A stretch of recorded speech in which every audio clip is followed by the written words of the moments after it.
I knew something was off. Exhaustion, just wanting to sleep, just feeling exhausted, wanting to sleep, but not actually allowing myself to lean into that. But instead filling a calendar. So there would be a lot of resentment because I can't rest and relax because I've got X, Y, and Z to do all week. And then next week it's that thing. So anytime like I had an open day on my calendar, it was okay. Well, yeah, I'm available. But then what that wasn't doing was allowing me to have moments of rest and be able to slow down. So that was one of the things. And sleep just didn't fix it for me. Like I could sleep for 24 hours and still feel exhausted.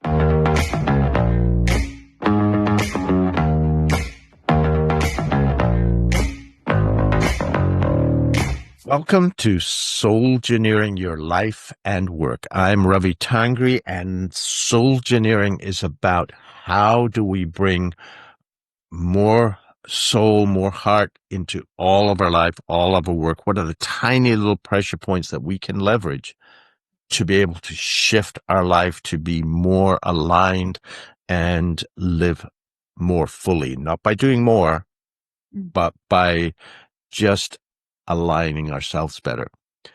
And I am delighted today to have with me actor, speaker, writer, professional storyteller, Martina Kelades. Welcome, Martina.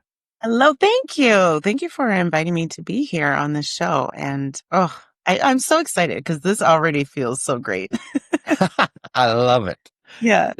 So, Martina, I'd like to jump right into, you do a lot of work on wellness, and you have personal incident that happened back in 2018 that I think catalyzed that. Can you share a bit about that? Because, you've been doing many things, working in organizations, acting and all of this, but this changed things for you, transformed things. Mm. Yeah. The 2018 was the pivotal moment where I really allowed myself to face myself in the mirror. So 2018 was the moment where I accepted the gift from my CEO and manager, taking some time off because I had for several years been silently avoiding recognizing symptoms of burnout. I was on a spiral, and it was that moment in that season that, yeah, I realized I can't keep going. I can't keep going on this hamster wheel. And so that really shifted everything. That ended my 10-year career as a personal development facilitator. So I was working in employability skills training field. I loved the work I was doing. I loved the clients I was working with. I loved the organizations I was working for. And also I was struggling with some of my own inner, pain and turmoil that I was avoiding. And so in and trying to not see myself in the mirror, see that reflection, I kept working. I kept doing more. And so like, even as you were just saying in the introduction, not doing more, oh, that really hit me. Rafi. Like and I feel like I still feel that because yes, a lot of my work is focused on shifting the narrative and removing ourselves from the hustle culture per se. I still find myself dipping into that pool, like just especially as an entrepreneur, especially as full and complete gig worker, where I need the bookings and the clients to, to survive. Basically, I find myself conflicting sometimes with, you know, I, I can't keep doing more. I need to rest more. I need to lean into surrender more, as we were talking earlier. So, but 2018 certainly was that pivotal year that I keep going back to. It laid the foundation of the work that I'm doing today, because before that, I was of the mindset, keep doing all the things, be involved in all the things, socialize all the time, work all the time, be perfect in all that you do, and you will find success. So to everyone else, you were having an amazing life, but inside you were burning out. Ooh. Exactly. exactly. Like, and I know that a large part of that perception I curated. I certainly was one who was like, I've got to show that I've got the perfect marriage. I've got the perfect career. I've got the perfect family. I've got the perfect, social life, all the like insert whatever here, because that was to distract from what was actually happening even within inside of me. And it was during that season. So I was working full time. I was in a new position too, which was really challenging because it's brand new and you're learning. You're Yes. creating as you go, of course. I also was working, doing contract work in emergency care and was working more than full-time hours. So overnight hours. I was co-founding a mental health organization with a partner and it was around like i- sharing our story and being open and transparent about the journey. And yet underneath it all, I was like, I'll like share a little bit, but it was very surface. But I knew that there was a lot of things that were conflicting with the work that I was doing and how I was actually like leaning into life and showing up for myself. So that was a major conflict, which also caused more stress. And yeah, and there were personal challenges I was having. So all I could think about was just taking on the next project, doing the next thing, staying busy, not focused on, the things that needed to be healed. And Right. eventually, like I said, the point of it's time to take time off work was in 2018, but this had been years in the making. Right. I can even remember back in 2016, like things starting to unravel. So yeah, So it's ironic that you were actually doing this work about sharing the stories and finding balance, and yet inside you were holding, and almost, I'm guessing, it sounds like a little in denial. And it took the intervention from your boss to say, you need to take space, right? that's right. Yeah. Yeah. There was a lot of denial and there was a lot of shame. I carried so much shame, and this is probably one of the biggest piece of work that I had with my therapist, because I was that personal development facilitator who talked about these things and the importance of taking care of self and not burning yourself out. And yet here I was facing that very same thing that I, encouraged others to avoid. Like to avoid. And let me get this clear. Like of course, like we get lessons, we get teachings, we get wisdom and knowledge from other people and like, don't do this. I think of as a child, like my parents, like, don't do this. This is not good for you. Okay, I won't do it. But for me, it was like, I preached it from like, this is so important.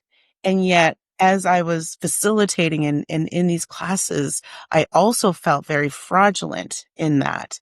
And so I remember even hearing voice, like my own inner voice of, you know, how can you talk about the importance of self-care and the risk of like compassion care burnout when you're not even living this yourself, or you're struggling, or you're denying, or you're avoiding, or you're numbing. I was doing, listen, the numbing was top notch. Like I had everything controlled to avoid anyone knowing that I was unraveling underneath. And so, yeah, the shame of that, of taking the time off, the shame of like even friends and family, like when I was diagnosed with depression and anxieties, or even was put off work related to burnout, the questions of like, there's no way.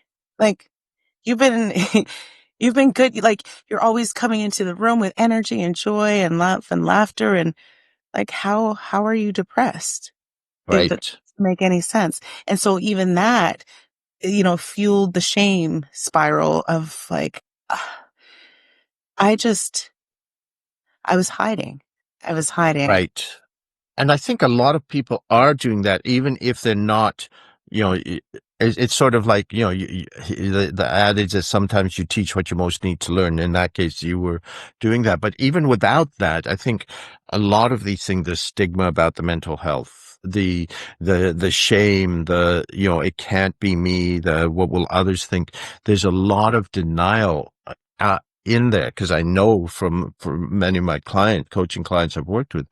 I'm curious how you were lucky that you had that intervention from your boss. How can others start to recognize burnout earlier and get through that haze of denial, find a way through? Hmm. It's one of those things, like, I find it's certainly burnout doesn't happen and arrive in this big aha moment. It doesn't arrive all at once. It creeps in. And I will say this, like, I'll preface it by saying this is my own individual experience, because burnout can, of course, look very different for each individual. But for me, it crept in with irritability, first and foremost. And I was irritable with the things that, and I'm a pretty patient person, I think, but irritability in terms of, like, the smallest things would irritate me. I'm driving to work, and I think I wrote about this one. I was driving to work and the light turned yellow, and the car in front of me slowed down and then stopped before the light turned red, which is the safe thing to do, actually. That's the right Yes. thing to do. And I remember I was, like, so angry the fact that they didn't go through so I could actually go through and get to the next, like, get to work, early or whatever, like, not be late. All of these things, it was like, it was a reminder of how full and busy and just, like, how much I was just kind of go, go, go, and not just allowing myself to pull back and slow down. Like, I just wanted to go fast all the time. And so when I couldn't control that, I was so irritable. When, you know, you know, even with clients sometimes, I was working with a lot of clients with identified mental health challenges. And when I saw the compassion kind of weaning a little bit, when it was like, we've had this conversation already, why didn't you show up to work? And just, sensing that little irritability within my spirit, I knew something was off. Exhaustion, just wanting to sleep, just feeling exhausted, wanting to sleep, but not actually allowing myself to lean into that. But instead filling a calendar.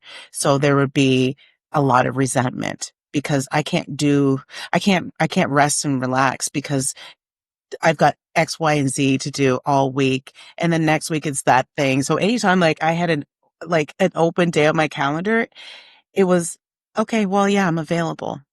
But then what that wasn't doing was allowing me to have moments of rest and be able to slow down. So that was one of the things. And sleep just didn't fix it for me.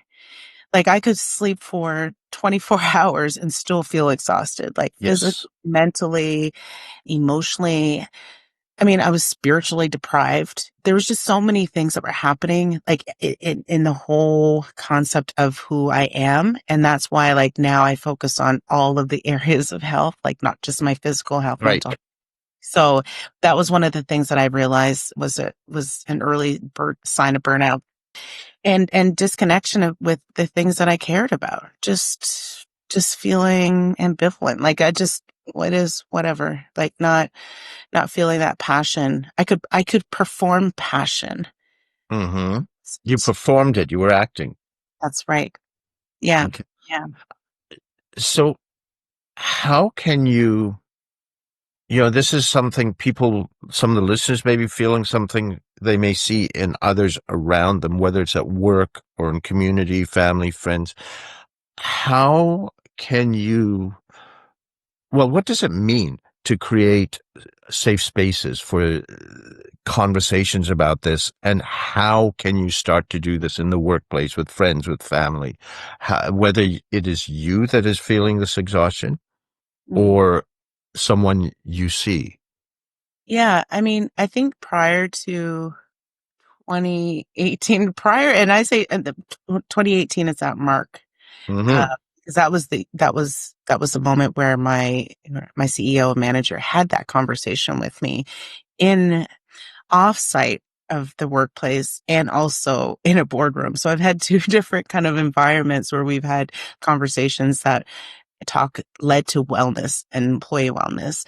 But before that, it just never really, I mean, we talk and joke, make jokes about like stressed out and burnt out. Like I've had all of that like years before. And I think that's common culture within the workplace of, oh yeah, like I'm just going to have a drink tonight and everything will be fine, and you do that every night of the week. That's not good. That's that leads to destructive cycles. But for my employer in that season of my life to recognize that there was a deterioration of my wellness, that something had shifted within me, not that my work or productivity was bad, but there was something different about me as the individual that as an employee. And there were conversations of like that started from a curious nature, I think, of, how are you doing?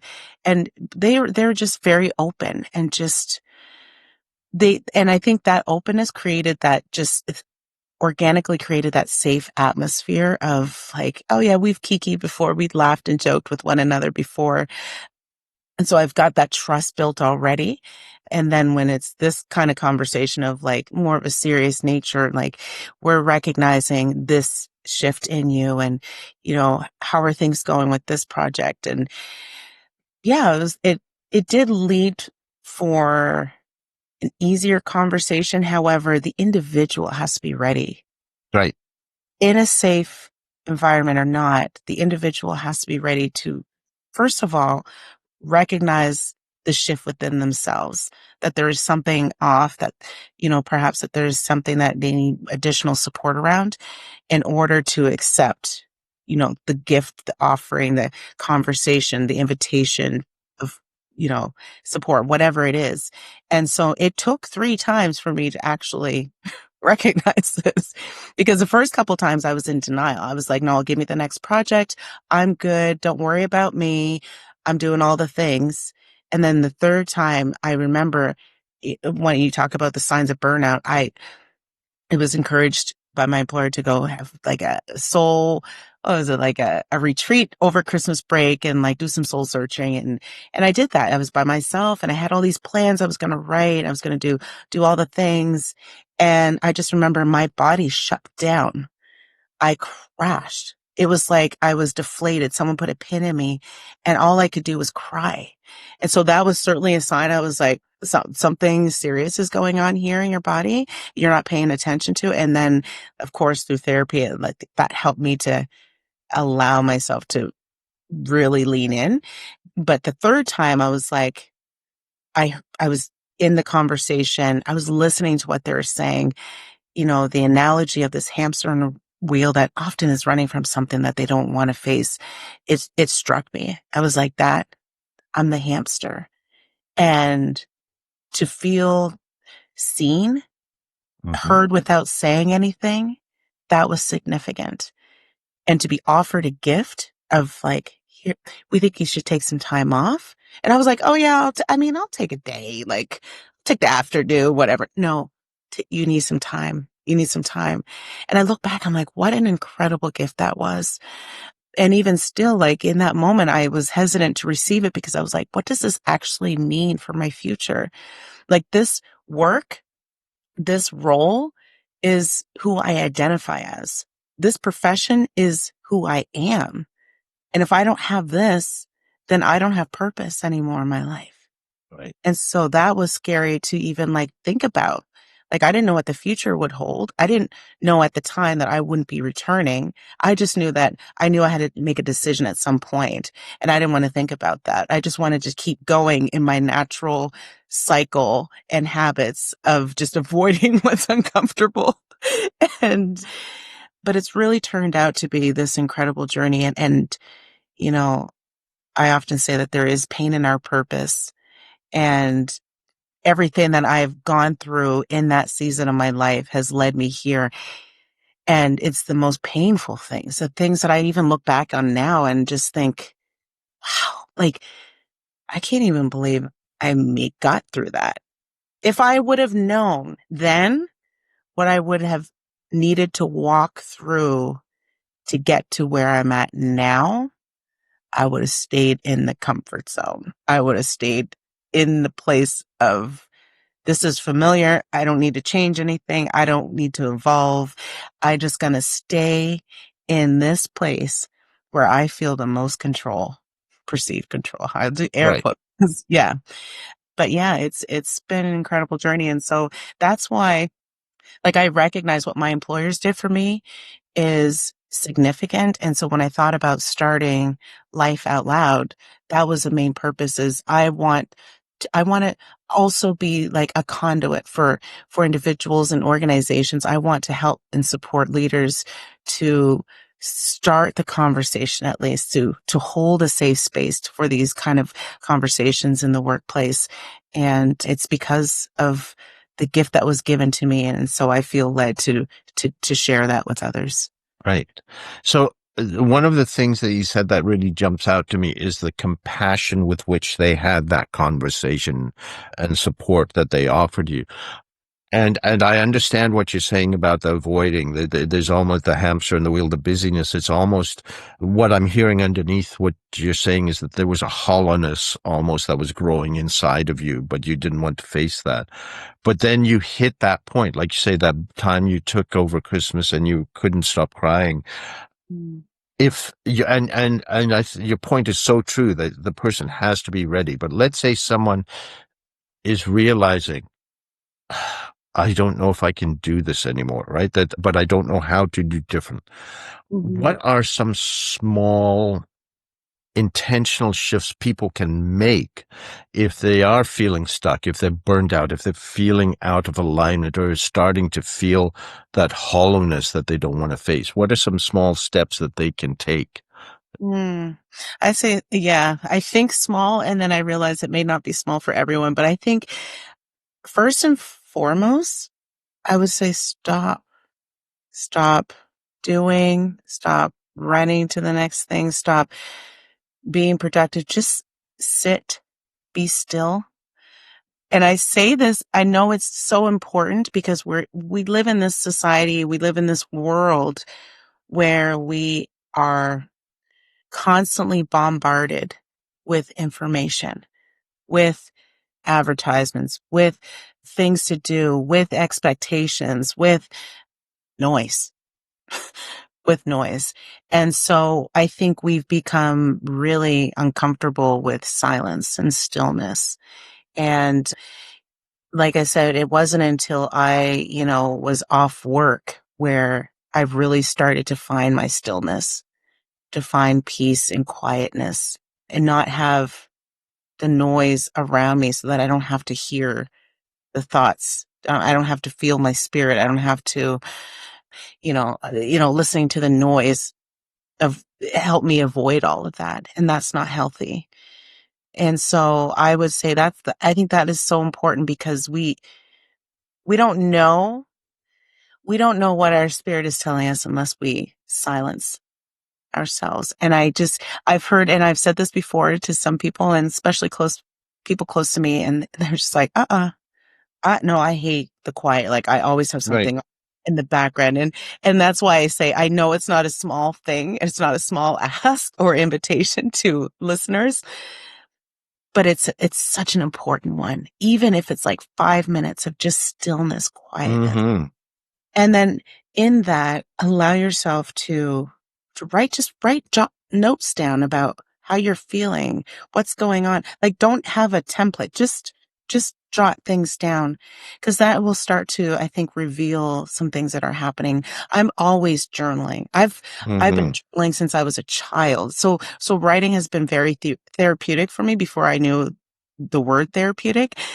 But I look back and I look at the notes and I was like, oh, that's very interesting. I was feeling that. And I've taken my journal notes to therapy, because, and then that helps me, like, when I get in that space, it's not like, oh, like already feel overwhelmed and anxious, or already feel full and at capacity. And now I got to have a conversation with my therapist. Like, I just don't feel the energy. Like I'm exhausted. Like this has been me many times in therapy. Yeah. And I have notes. Okay. Yeah. So this week I've had some moments of, not feeling motivated, or this day I was just really feeling that I couldn't make decisions, and I've just been struggling with indecisiveness, and it's really having a hard time. Like, I'm having a hard time with it because it's draining my mental energy and I can't make a decision. And like, this is ridiculous. What kind of bread do you want to buy? Just pick a loaf. It's not the end of the world. It's not that deep. But for me, like, it was deep. So if you can actually just sit with yourself, that is so powerful and so important. Right. Uh, Other things I find being in nature, Mm-hmm.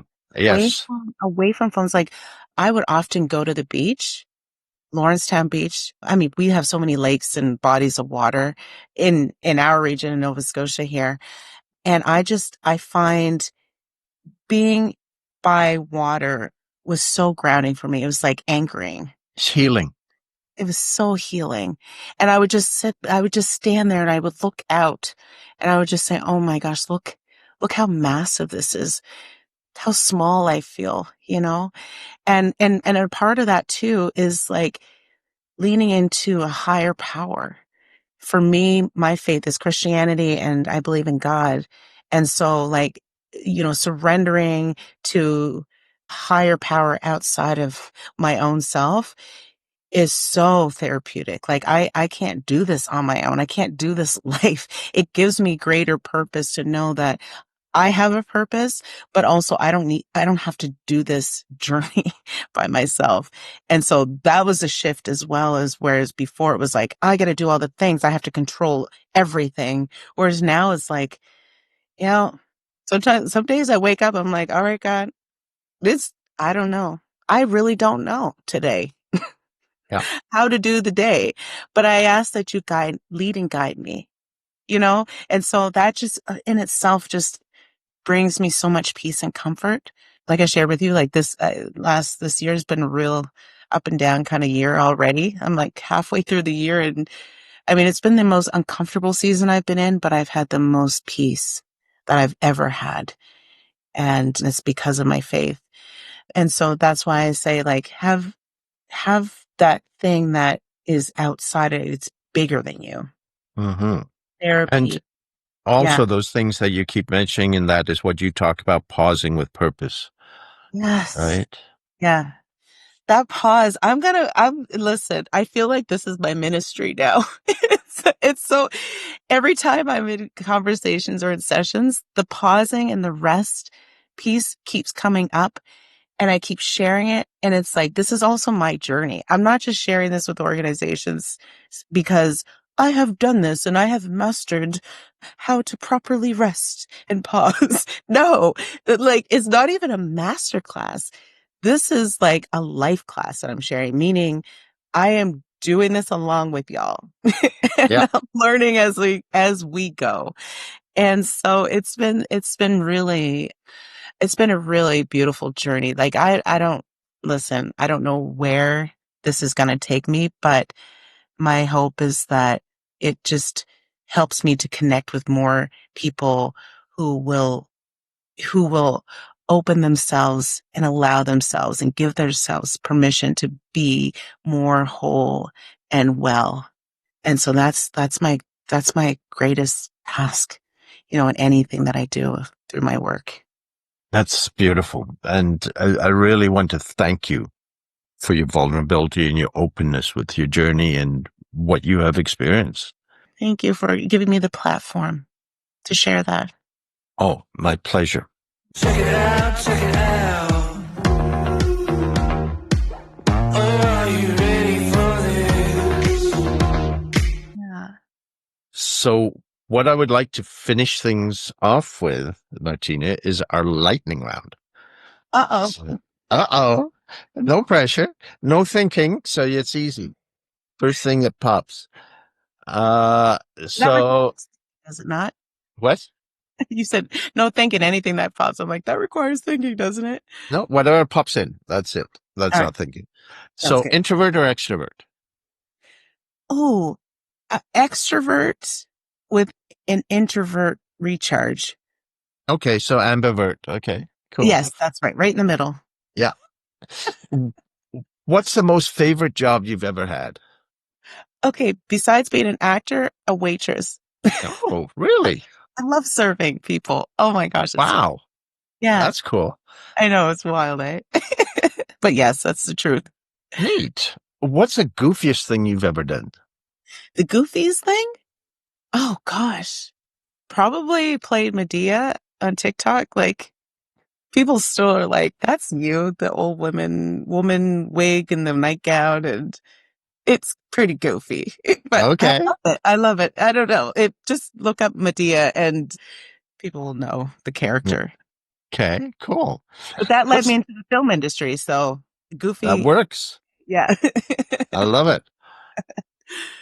What's the best compliment you've ever received?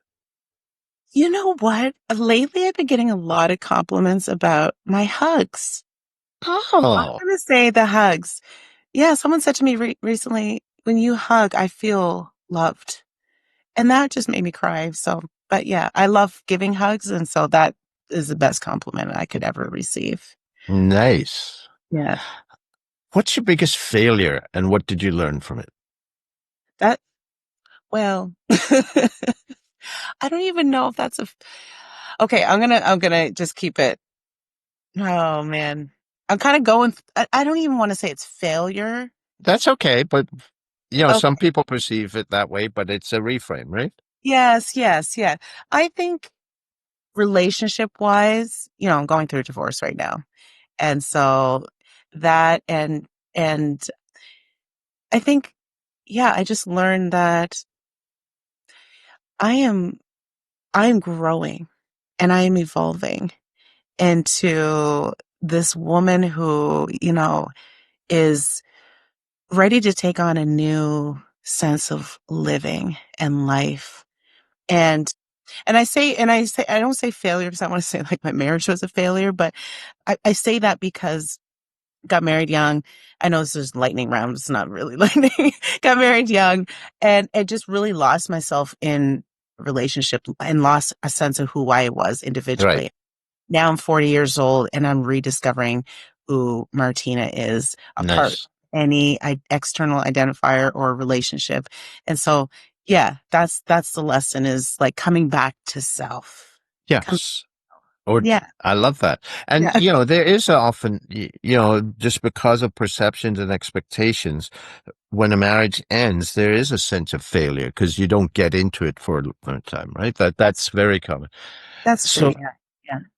so as a child, what did you want to be when you grew up? You'll never believe this. Oh, maybe you might. A dentist. Wow. Yeah, Cool. yeah, I know. I'm getting a lot of wows from you until I realized I needed chemistry, and I was like, "That science is not my thing." All righty. Yeah, but a Uh, dentist, I always dreamed of being. I think it's because I love my dentist too. He was the best, Dr. Stosky in the valley. okay. Cool. So what's your most important ritual? Prayer, Hmm. prayer, and waking. Actually, first and foremost, waking up and saying, "Thank you, God, for another day." Nice. Yeah. Which is a prayer. That is a prayer, yeah. So every day I wake up and I have air in my lungs. I know I still have a purpose to complete here. Yeah. I love it. Who do you admire? My parents. Hmm. I know it's such probably a common answer, but I just love my parents so much individually and as a couple. Their love for one another is just so beautiful. And the way they have raised us as children is so different from the experiences that they had as children themselves. Hmm. I just call them chain breakers because they created a new path for their family, which was very different from the life that they had growing up. So I'm just so proud of them. Just love them so much. I love it. How do you nourish yourself? In a variety of ways, like physically, food. I love food.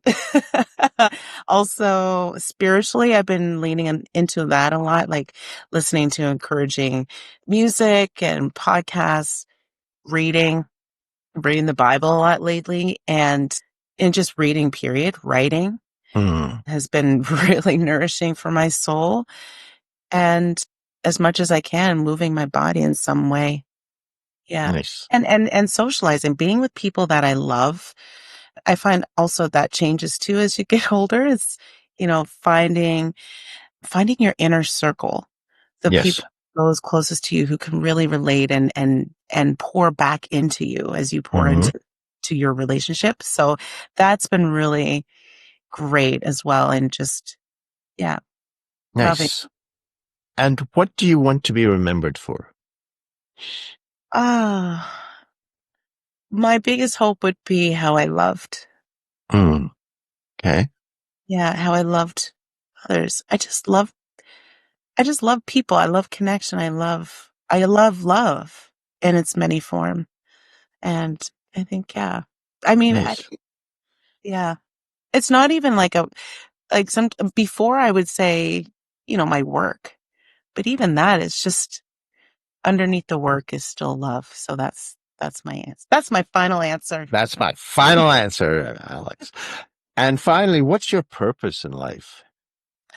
Well, funny you ask that because I also think my purpose is to love, to be a light. And, I think especially now more than ever, people are searching for Mm, love and light.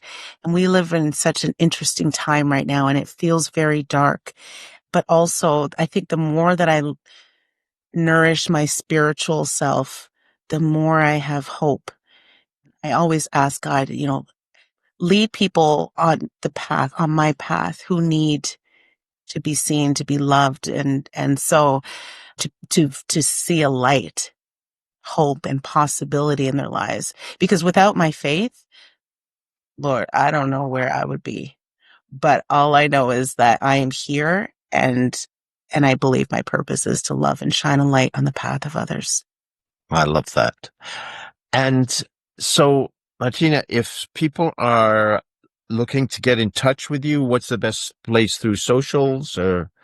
Yeah, you can find me on social media, usually Instagram, Threads at Martina Kelades, MartinaKelades. Same for LinkedIn and Instagram, lifeoutloud.ca. And my website is lifeoutloud.ca as well. And you can find my Life Out Loud page on Instagram at lifeoutloud.ca. So it's I very love it. either lifeoutloud.ca or Martina Kelades or martinacalades.com. Those are the two handles. So if, Beautiful. if you type in Google either one of those, you'll find me somewhere on a platform. Well, thank you so much Oh, for coming on. Huh? can I also say Martina at lifeoutloud.ca for email? Yes. Okay. Perfect. So thank you so much. I truly appreciate your coming here to share your story and your insights and, those little things that people can do that make such a difference. And thank you for having me, Ravi. And you're part of the journey. And so I'm so grateful that you have allowed me to share a part of that on your platform and this journey that you just started as well. So I'm excited for you. And this is a blessing to others, I'm sure. Thank you so much. And thank you all for listening to SOULgineering, your life and work. And we will see you next week. I got the energy, it's all I need.